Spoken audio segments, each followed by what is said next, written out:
ये दुनिया अहले दुनिया को बसी मालूम होती है, ये दुनिया अहले दुनिया को बसी मालूम होती है, नज़र वालों को ये उजड़ी हुई मालूम होती है। ये किसने कर दिया सब दोस्तों से मुझको बेगाना, ये किसने कर दिया सब दोस्तों से मुझको बेगाना, मुझे अब दोस्ती भी दुश्मनी मालूम होती है। आज़ीज़ान गिरामी, बुज़ुर्गों और दोस्तों, दीनी भाइयों, अल्लाह ताला ने कुरान करीम के अंदर जितने अहकाम और फ़राइज़ मुसलमानों पर नाजिल किए हैं और मुसलमानों को जो चीज़ें दी हैं, जो चीज़ें मुसलमानों पर फ़र्ज़ की हैं और जो अहकाम मुसलमानों को दिए हैं, अल्लाह ताला की उनके अंदर कुछ न कुछ हिकमत और मसलहत है। अल्लाह ताला का कोई भी फ़ैसला हिकमत से खाली नहीं होता है। अल्लाह ताला का कोई भी अहकाम, कोई भी हुक्म और कोई भी फ़र्ज़ ऐसा नहीं है कि जिसके अंदर कुछ न कुछ हिकमत छुपी हुई ना हो। ये बात हर मुसलमान को माननी चाहिए और माननी पड़ेगी कि अल्लाह ताला के हर फ़ैसले में कुछ न कुछ हिकमत छुपी हुई होती है। जैसा कि मैंने पहले भी बतलाया था, अगर हमें कोई मुसीबत पहुंचती है तो उसके अंदर भी अल्लाह ताला की तरफ से कुछ न कुछ हिकमत छुपी हुई होती है। और मुसीबत के बारे में मुझे एक शेर याद आया, इसलिए मैं आपको सुना रहा हूँ कि मुसीबत का भी एक मकसद है दुनिया के हवादिस में कि एक ठोकर लगे और आदमी होशियार हो जाए। अगर आदमी को रास्ते में चलते हुए ठोकर लग रही है तो उसका भी एक मकसद है, उसके अंदर भी अल्लाह की कुछ न कुछ हिकमत और मसलहत छुपी हुई है। और वो आम तौर से ये नज़र आती है कि आदमी को एक ठोकर लगे और फ़ौरन होशियार हो जाए, अगला कदम उठाने से पहले वो होशियार हो जाए। तो अल्लाह ताला ने कुरान के अंदर जितनी भी चीज़ें हमारे लिए फ़र्ज़ की हैं, तमाम चीज़ों के अंदर कुछ न कुछ हिकमत और मसलहत छुपी हुई है। मुसलमानों के ऊपर 5 वक्त की नमाज अल्लाह ताला ने फ़र्ज़ की है। इसके अंदर अल्लाह ताला की बहुत सारी हिकमतें और मसलहतें छुपी हुई हैं। अगर मैं इसके बारे में बताने पर आ जाऊं तो आप हजरात सुनते सुनते जुमे की नमाज का वक्त हो जाएगा। आप हजरात सुनते रहेंगे, जुमे की नमाज का वक्त हो जाएगा। इसके अलावा मुसलमानों पर अल्लाह ताला ने ज़कात फ़र्ज़ की है। ज़कात के अंदर जो हिकमतें हैं, जो मसलहतें हैं, अगर उनको बयान करने पर आऊँ तो बहुत लंबा वक्त उसके लिए चाहिए। हज अल्लाह ताला ने मुसलमानों पर फ़र्ज़ किया है, तो हज करने का भी मकसद है। हज के पीछे भी बहुत सारी हिकमतें और मसलहतें छुपी हुई हैं। बल्कि एक हदीस के अंदर तो ये इरशाद फरमाया कि हज करो और गनी बनो, मालदार बनो, और सफ़र करो सेहतमंद बनो। सफ़र करोगे सेहत बनेगी, हज करोगे मालदार हो जाओगे। तो हर चीज़ के पीछे कुछ न कुछ हिकमत है, मसलहत है। हम रोज़ा रखते हैं तो रमज़ान के महीने में हम अपने उलमाए किराम की ज़बानों से रोज़ा रखने की हिकमत और मसलहतें सुनते रहते हैं। अल्लाह ताला ने जितनी भी चीज़ें मुसलमानों पर फ़र्ज़ की हैं, चाहे कुर्बानी हो, चाहे ज़कात हो, रोज़ा हो, हज हो या कुछ भी चीज़ हो, हर चीज़ के अंदर कुछ न कुछ हिकमत और मसलहत अल्लाह ताला ने रखी है। इसी तरह अल्लाह ताला का एक हुक्म है वसीयत, जिसके बारे में मैंने कुरान करीम की आयत पढ़ी, कुतिबा अलैकुम इज़ा हज़रा अहदकुमुल मौतु इन तरका खैरनिल वसीयतु। वसीयत अल्लाह ताला का हुक्म है और वसीयत के बारे में कुरान करीम की ये आयत बतला रही है, कुतिबा अलैकुम, कि तुम्हारे ऊपर वसीयत लिखनी फ़र्ज़ कर दी गई है। वसीयत किस चीज़ को कहते हैं और वसीयत क्या होती है और वसीयत कितने माल में होती है? तो वसीयत इंसानी ज़िंदगी का आखिरी फ़ैसला होता है, जिसको आखिरी सीरियस फ़ैसला भी हम कह सकते हैं। और वसीयत शरई एतबार से, शरीयत की नज़र में वसीयत किसको कहते हैं? तो शरीयत की नज़र में किसी गैर वारिस को, यानी जो हमारे माल में वारिस ना हो, उसको अपने माल के तिहाई हिस्से में, तिहाई या उससे कम हिस्से में अपने मरने के बाद उसको मालिक बनाना, या अपने मरने के बाद किसी आदमी को किसी काम की जिम्मेदारी सौंपना और उसको उस पर अमल करने की ताकीद करना, इसको वसीयत कहते हैं। तो शरीयत की नज़र में वसीयत इसको कहते हैं कि कोई शख्स अपने माल के तिहाई हिस्से में, तिहाई या तिहाई से कम हिस्से में किसी गैर वारिस को, यानी ऐसे शख्स को जो उसके माल में हकदार ना हो, ऐसे शख्स को अपने मरने के बाद अपने माल का मालिक बना दे, या अपनी ज़िंदगी में किसी आदमी को कोई काम सौंप दे कि तुम्हें मेरे मरने के बाद इस काम को करना है, और फिर उस काम की ताकीद भी उसको कर दे। इसको शरीयत की नज़र में वसीयत कहते हैं। अल्लाह के नबी की हदीस मैंने पढ़ी है जो कि हज़रत इब्ने उमर रज़ी अल्लाह ताला अन्हुमा से मरवी है। वो फरमाते हैं कि अल्लाह के नबी अलैहिस्सलातु वस्सलाम ने इरशाद फरमाया कि किसी मुसलमान के लिए जायज़ नहीं है, किसी मुसलमान के लिए मुनासिब नहीं है कि अगर उसके पास माल हो, लहू शैउन, उसके पास कोई चीज़ हो और वो वसीयत न करे यहाँ तक के 2 रात उस पर गुजर जाएं। यबीतु लैलतैन, ये हदीस के अल्फाज हैं, यहाँ तक के मुसलमान पर 2 रात गुजर जाएं और वो वसीयत ना करे। और 2 रात का मतलब है कम वक्त, यानी इतना कम वक्त भी मुसलमान पर वसीयत किए बगैर नहीं गुजरना चाहिए। ये अल्लाह के नबी की हदीस बतला रही है। हज़रत इब्न उमर रज़ी अल्लाह ताला अन्हुमा ये इरशाद फरमाते हैं कि जब मैंने अल्लाह के नबी अलैहिस्सलातु वस्सलाम की मुबारक ज़बान से ये हदीस सुनी तो फ़ौरन मैंने अपना वसीयतनामा लिखकर अपने सरहाने रख लिया, अपने सर के नीचे रख लिया, सर की तरफ रख लिया। तो वसीयत की मज़हब इस्लाम में बहुत बड़ी फजीलत है। वसीयत लिखते क्यों हैं और वसीयत किस चीज़ की लिखनी है? तो मैंने अभी बतलाया कि गैर वारिस को, यानी जो हमारे माल में वारिस ना हो, उसके लिए अपने माल के तीसरे हिस्से से तीसरा हिस्सा या उससे कम की वसीयत करना, इसको वसीयत कहते हैं। और इसकी कुछ बातें उलमाए किराम ने लिखी हैं। मिसाल के तौर पर आदमी को ये डर है कि मेरे मरने के बाद कुछ वारिस, यानी मेरी कुछ औलाद या जो मेरे माल में हकदार हैं, उनमें से कुछ या एक सारे माल पे कब्जा कर लेगा। ऐसा बहुत सी मर्तबा होता है कि कोई ताकतवर होता है, जैसा कि ज़माने जाहिलियत में होता था कि जो ताकतवर होता था वो सारे माल पर कब्जा कर लेता था। और आज भी ऐसा ही होता है। आज भी मुसलमानों के 80% घरानों में ऐसा होता है कि लड़के माल पर कब्जा कर लेते हैं और लड़कियों के हिस्से में कुछ भी नहीं आता। ऐसे मौके पर मरने वाला भी गुनाहगार है, क्योंकि मरने वाले को पता है कि मेरे माल में से मेरे बेटे मेरी बेटियों को 1 रुपया देना भी पसंद नहीं करेंगे। तो ऐसे मौके पर उस शख्स की जिम्मेदारी है, जो मालिक है, जो बाप है, उसकी जिम्मेदारी है कि वो अपनी ज़िंदगी ही में अपनी औलाद के लिए और जो लोग उसके माल में हकदार हैं उन लोगों के लिए शरई एतबार से जिसका जो हिस्सा बैठ रहा हो, उलमाए किराम से मालूम करके सबके हिस्से बांटकर उसकी रजिस्ट्री करा ले। ये उसके लिए ज़रूरी है। ज़बानी तौर पर भी वसीयत कर दे और तहरीरी तौर पर भी वसीयत कर दे। और अगर उसको ये अंदाज़ा हो कि मेरे मरने के बाद इस पर भी अमल नहीं होगा, तो फिर वो अपनी वसीयत की रजिस्ट्री करा ले, उसको पक्की कर ले। ये उसकी जिम्मेदारी है। अगर उसने अपनी ज़िंदगी में ऐसा नहीं किया तो मरने के बाद वो गुनहगार होगा।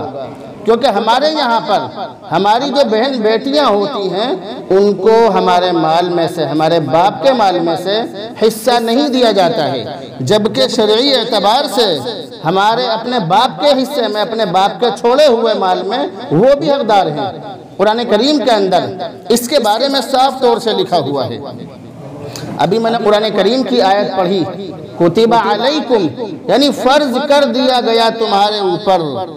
कुतिबा अलैकुम इज़ा हज़रा अहदकुमुल मौत, जब तुम्हारी मौत का वक्त करीब आ जाए, जब तुम्हारी ज़िंदगी के आखिरी दिन चल रहे हों, जब तुम्हारा बुढ़ापा आ जाए, तो ऐसे वक्त में तुम्हारे ऊपर फ़र्ज कर दिया गया, इन तरका खैर लिल वसीयतु लिल वालिदैनी। उलमा और मुफस्सिरीन ये फरमाते हैं कि इस आयत करीमा के अंदर जो फ़र्ज वसीयत का जिक्र है, फ़र्ज वसीयत, बात समझ में आ रही है नहीं? पीछे वालों के ज़ोर से बोल के बताइए, आ रही है। कुरान करीम के अंदर जो कहा है कि वसीयत करना फ़र्ज़ है, तो वो कौन सी वसीयत है?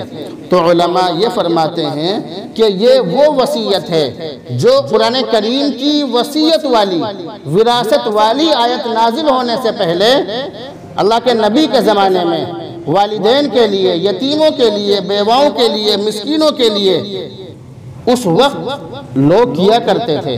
उस वक्त इस तरह की वसीयत करना फ़र्ज था। मगर सन 4 और 5 हिजरी के बीच में, इन दोनों हिजरी के बीच में जब कुरान करीम की विरासत वाली आयतें नाजिल हुई, कुरान करीम के अंदर 2 आयतें हैं, उन दोनों के अंदर ये बयान किया गया कि आदमी के मरने के बाद उसके छोड़े हुए माल में से किसको कितना मिलेगा, ये चीज़ उसके अंदर बयान की गई है। तो सन 4 और 5 हिजरी के बीच में जब ये आयत नाजिल हुई, ये दोनों आयतें, तो उसके बाद वो वाली वसीयत फ़र्ज नहीं रही बल्कि मुस्तहब हो गई। अब वो वसीयत करना फ़र्ज नहीं है बल्कि अल्लाह ताला ने अपनी तरफ से फिक्स कर दिया कि किसको क्या देना है। कुरान करीम के अंदर साफ तौर से लिखा है, तिलका हुदूदुल्लाह, ये अल्लाह ताला की बांधी हुई हुदूद है, हद है। वमन यतअद्दा हुदूदल्लाहि, और जिसने अल्लाह की हुदूद से तजावुज़ किया, आगे बढ़ा, जो अल्लाह की हद से आगे बढ़ा, तो बहुत सारी जगहों पर अलग अलग बातें लिखी हुई हैं अल्लाह की हद से आगे बढ़ने वालों के बारे में। तो वसीयत करना ये पहले फ़र्ज था लेकिन बाद में मुस्तहब हो गया, लेकिन अब भी वसीयत करना फ़र्ज है। मिसाल के तौर पर किसी आदमी के पास कोई अमानत रखी हो, जैसे बहुत सारे लोग एक दूसरे के पास अमानतें रखते हैं, आज के ज़माने में भी रखते हैं। लोग मशहूर होते हैं कि इस आदमी को अगर हम इसके पास अमानत रखेंगे तो हमें वापस मिल जाएगी। तो अगर किसी के पास अमानत रखी हो या किसी के ऊपर कर्ज हो, तो ऐसे आदमी के लिए इन चीज़ों के बारे में वसीयत करना फ़र्ज है। वसीयत करने का मतलब यह है कि वो लिख दे कि मेरे पास फुला आदमी की अमानत रखी हुई है, इतनी अमानत है, या मेरे ऊपर फुला आदमी का इतना कर्ज है, मेरे मरने के बाद मेरे माल में से इसका कर्ज अदा किया जाए। तो ऐसा लिखना ये फ़र्ज है। हर मुसलमान को अपना हिसाब किताब रखना चाहिए, किस मुसलमान पर किसका कितना कर्ज है और किस मुसलमान के पास कितनी मालियत है, किस मुसलमान का लेन देन किससे चल रहा है, वो तमाम चीज़ें हर मुसलमान के पास लिखी हुई होनी चाहिए। लेकिन हमारे यहाँ पर इसका रिवाज नहीं है। हमारे यहाँ पर जो आ रहा है आने दो, सब माल मेरा और मेरे बाप का, जो आ रहा है आने दो। ना तो औलाद से बताने की ज़रूरत है, ना वसीयत करने की ज़रूरत है। हमने बहुत सारे कब्रिस्तानों के अंदर जनाजा रखते वक्त, तदफीन के वक्त, जब मुर्दे को दफन करते हैं, उस वक्त हमने बहुत सारे कब्रिस्तानों में ये देखा कि लोग अपनी ज़बानों से बड़ी बड़ी बातें करते हैं कि मरने वाले पर जिसका कर्ज हो हम देने के लिए तैयार हैं, लेकिन जब कर्ज वाला कर्ज मांगने आता है तो उसको कर्ज नहीं दिया जाता। ऐसा होता है हमारे यहाँ पर। इसलिए हर मुसलमान की जिम्मेदारी है कि उसके ऊपर किसका कितना कर्ज है, किसके पास किसके कितने पैसे रखे हुए हैं, तमाम चीज़ों को लिख कर रखना चाहिए। मेरे पास बहुत सारे लोग अमानत रख कर जाते हैं, तो मैं उनकी अमानतों को लिफाफों में रखकर उसके ऊपर लिख देता हूँ कि ये फुला आदमी की अमानत है। मेरे मरने के बाद अगर इंतकाल हो जाए तो हर शख्स जो मेरे सामान में घुसेगा, मेरे सामान की तलाशी लेगा, वो आसानी के साथ उस रकम को मालिक तक पहुंचा सकता है। हर मुसलमान को इस तरह की वसीयत रखनी चाहिए। शेखुल इस्लाम हज़रत मौलाना मुफ्ती तक़ी उस्मानी साहब के वालिद मोहतरम हज़रत मौलाना मोहम्मद शफ़ी साहब उस्मानी के बारे में मैंने एक मरतबा एक किताब के अंदर पढ़ा कि जब उनकी ज़िंदगी के आखिरी वक्त, आखिरी दिन चल रहे थे, तो उनके पास अगर कोई भी चीज़ कमरे में आती, मिसाल के तौर पर कोई खाने की चीज़ आ गई बर्तन में, या कोई किताब आ गई या कुछ भी चीज़ आ गई, तो इस्तेमाल के फ़ौरन बाद कह देते कि इसको फ़ौरन मेरे कमरे से बाहर निकालो। तो मुफ्ती तक़ी उस्मानी साहब फरमाते हैं कि एक मरतबा हमने कह दिया कि हज़रत आप इतनी जल्दी क्यों करते हैं, अपने वालिद से हमने कह दिया कि आप इतनी जल्दी क्यों करते हैं कि जल्दी से कमरे से बाहर निकालो, ये क्या बात है। तो उन्होंने कहा कि मैंने वसीयतनामा लिखा हुआ है कि इस कमरे के अंदर जितनी भी किताबें हैं और जितना भी सामान है, इस कमरे का टोटल सामान मेरा ज़ाती है, मेरा अपना है। अगर किसी बाहर का कोई सामान मेरे कमरे में हुआ और इसी हालत में मेरा इंतकाल हो गया, तो मेरे मरने के बाद मेरे वारिसीन और मेरी औलाद इस माल को मेरा समझकर आपस में तकसीम कर लेगी और मरने के बाद कब्र के अंदर अज़ाब कब्र में मुझे गिरफ्तार होना पड़ेगा। इसलिए मैं कोशिश ये करता हूँ कि बाहर की जो भी चीज़ मेरे कमरे में आ जाए, मैं उसको फ़ौरन कमरे से बाहर निकलवाने के लिए कहता हूँ। ये हमारे बुजुर्गान दीन का हाल था। हर शख्स को वसीयत लिखनी चाहिए। वसीयत लिखने के कुछ फ़ायदे और कुछ मसलिहतें हैं। सबसे पहली मसलिहत तो वसीयत लिखने की ये है कि बहुत सी मर्तबा इंसान के मरने के बाद हकदारों को उनका हक नहीं दिया जाता। ऐसा होता है बहुत सी मर्तबा कि जो ताकतवर बेटा होता है, जो ताकत के एतबार से मजबूत होता है, जिसके घूसे में जान होती है, वो सारे माल पर कब्जा कर लेता है और फिर सही तरीके से माल को तकसीम नहीं किया जाता। एक बेटे को ज़्यादा मिल जाता है और एक बेटे को कुछ भी नहीं मिलता। इस तरह की खबरें और इस तरह के फतवे और इस तरह के मसाइल हमारे सामने बहुत आते हैं कि एक बेटे ने ज़्यादा माल पर कब्जा कर लिया जबकि दूसरे बेटे को कुछ भी नहीं मिला। ऐसा हमारे यहाँ पर बहुत होता है। तो अगर हमें मरने के बाद अल्लाह की पकड़ से बचना है, क्योंकि मरने का किसी को नहीं पता किसका इंतकाल कब हो जाए, तो अगर हमें अल्लाह की पकड़ से बचना है तो हम वसीयतनामा लिख दें कि मेरा इतना माल है, इस माल में से फुला मकान तो मेरी बीवी के मेहर में है, बाकी जो 2 मकान है या 1 मकान है या जो भी है वो मेरा अपना है। मैं उसमें से मेरे 3 बेटे हैं, 2 बेटियां हैं, मैं उनके दरमियान इसको शरीयत के एतबार से किस तरह तकसीम होगा वो मैं तकसीम कर रहा हूँ। मेरे मरने के बाद मेरी औलाद के दरमियान इसको इसी तरह तकसीम कराया जाए। इस तरह से लिख दें। जो भी हमारे पास माल है, जितने भी माल के हम मालिक हैं, वो तमाम माल हिस्सेदारों में शरीयत के एतबार से तकसीम करना ज़रूरी है।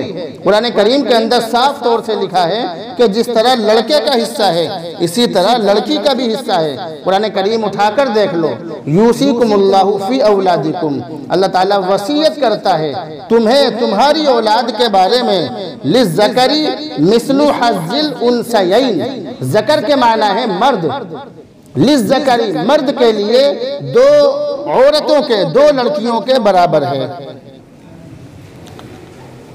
यह शरीयत का हुक्म, लिज़्ज़करी मिस्लु हज़्ज़िल उन्सयैन।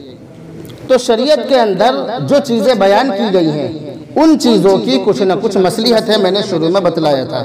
तो पहली मसलिहत तो यह है कि अगर हमें अल्लाह की पकड़ से बचना है तो अल्लाह की पकड़ से बचने के लिए हम वसीयतनामा लिख दें। दूसरी हिकमत और दूसरी मसलिहत इसके अंदर ये बयान की गई है कि बहुत सी मर्तबा, जैसे मैंने शुरू में बतलाया कि वसीयत कहते हैं गैर वारिस को, यानी जो वारिस न हो उसको अपने माल के तिहाई यानी तीसरे हिस्से या उससे कम में मालिक बनाना, इसको वसीयत कहते हैं। तो बहुत सी मर्तबा इंसान के जो रिश्तेदार होते हैं, जो माल में हकदार नहीं होते मगर वो परेशान होते हैं, गरीब होते हैं, मुफलिस और तंगदस्त होते हैं, तो ऐसे रिश्तेदारों के लिए शरीयत ने इमदाद करने का और शरीयत ने उनकी मदद करने का बहुत अच्छा रास्ता ये निकाला कि आदमी अपने माल के तिहाई हिस्से में उनके लिए वसीयत कर सकता है। यानी मेरे मरने के बाद मेरे माल के तिहाई हिस्से में से तिहाई पूरा का पूरा ये जितना हम वसीयत करना चाहें हमारे फुला रिश्तेदार को दिया जाए, उसके एतबार से तकसीम होगी। तो इसका ये फ़ायदा शरीयत ने बताया कि जो रिश्तेदार लेने के तो हकदार नहीं है, यानी शरीय एतबार से तो वो मालिक नहीं है, वारिस नहीं है, लेकिन वो मजबूर हैं, वो तंगदस्त हैं, गरीब हैं, तो हमें उनकी इमदाद करनी चाहिए। और उनकी इमदाद का बहुत बेहतर तरीक़ा ये निकाला कि हम उनकी इस तरह से मदद कर सकते हैं। तीसरी बात, वसीयत करने का तीसरा फ़ायदा और तीसरी मसलिहत उलमाए किराम ने यह बयान फरमाई है कि इंसान को सदक़े जारिया का भी एहतिमाम करना चाहिए। यानी कुछ ऐसा काम करना चाहिए जो उसके मरने के बाद क़यामत तक उसको सवाब मिलता रहे। आप हजरात जो यहाँ पर मस्जिद में अपना रुपया पैसा लगा रहे हैं या अपने मरहूमीन के नाम से दे रहे हैं, वो सदक़े जारिया है। सदक़े जारिया यानी ऐसा नफ़ा और ऐसा फ़ायदा जो हमेशा जारी रहने वाला है, क़यामत तक आपको सवाब मिलता रहेगा। तो शरीयत ने वसीयत लिखने का जो हुक्म दिया है, उसकी तीसरी मसलिहत और तीसरा फ़ायदा ये बताया कि इंसान को अपने मरने के बाद अपनी आखिरत के लिए, अपनी कब्र के लिए, अपनी जन्नत के लिए, जन्नत का रास्ता आसान करने के लिए कुछ ऐसा काम कर जाना चाहिए कि जिससे उसको हमेशा फ़ायदा पहुंचता रहे। तो इंसान का जो तिहाई माल है, यानी माल का तीसरा हिस्सा, उसमें वो अपने मरने के बाद के लिए कुछ ना कुछ वसीयत कर सकता है कि मेरे माल के तिहाई हिस्से को फुला मदरसे में या फुला मस्जिद में खर्च कर दिया जाए, या मेरे माल के तिहाई हिस्से से फुला मस्जिद के अंदर ये चीज़ दे दी जाए, या फुला मदरसे में एक कमरा बनवा दिया जाए ताकि बच्चे उस कमरे में बैठकर कुरान करीम की तालीम हासिल करें और क़यामत तक मुझे सवाब मिलता रहे। ये शरीयत ने इंसान के मरने के बाद भी उसके माल में से उसके लिए रास्ता निकाला है। तो ये बहुत बड़ा एहसान है अल्लाह ताला का मुसलमानों पर। इसी के बारे में हज़रत साद बिन अबी वक़्क़ास रज़ी अल्लाह ताला अन्हु फरमाते हैं कि फ़तह मक्का के बाद जब हज्जतुल वदा के मौके पर मैं इतना ज़्यादा बीमार हो गया, इतना ज़्यादा बीमार हो गया कि मैं मरने के करीब हो गया, तो अल्लाह के नबी अलैहिस्सलातु वस्सलाम मेरे पास तशरीफ़ लाए। मैंने अल्लाह के नबी से अर्ज़ किया, अल्लाह के नबी, इन्ना ली मालन कसीरन, मेरे पास बहुत ज़्यादा माल है और मेरे पास सिर्फ एक बेटी है, उसके अलावा कोई वारिस नहीं है, तो क्या मैं अपने सारे माल को अल्लाह के रास्ते में खर्च कर दूं? अल्लाह के नबी ने फरमाया कि नहीं, ऐसा मत करो।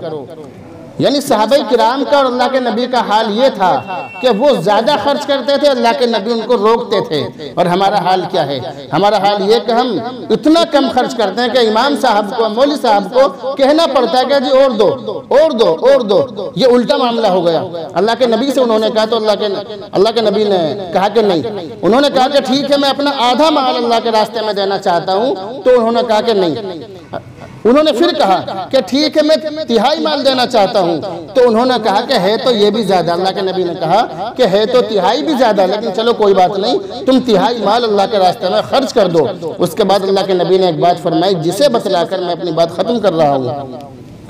अल्लाह के नबी ने इरशाद फरमाया कि तुम्हारे मरने के बाद तुम्हारी औलाद और तुम्हारे वारिस खुशहाल जिंदगी गुजारें, ये ज़्यादा बेहतर है इससे कि तुम्हारे वारिस और तुम्हारी औलाद इतनी ज़्यादा गरीब हो कि वो लोगों के सामने हाथ फैलाती फिरे। ये अच्छी बात नहीं है। अच्छी बात यह कि अपने मरने के बाद अपनी औलाद को खुशहाली की ज़िंदगी दो, मगर इतनी ज़्यादा खुशहाली भी नहीं होनी चाहिए कि वो नमाज और रोज़े से दूर हो जाए।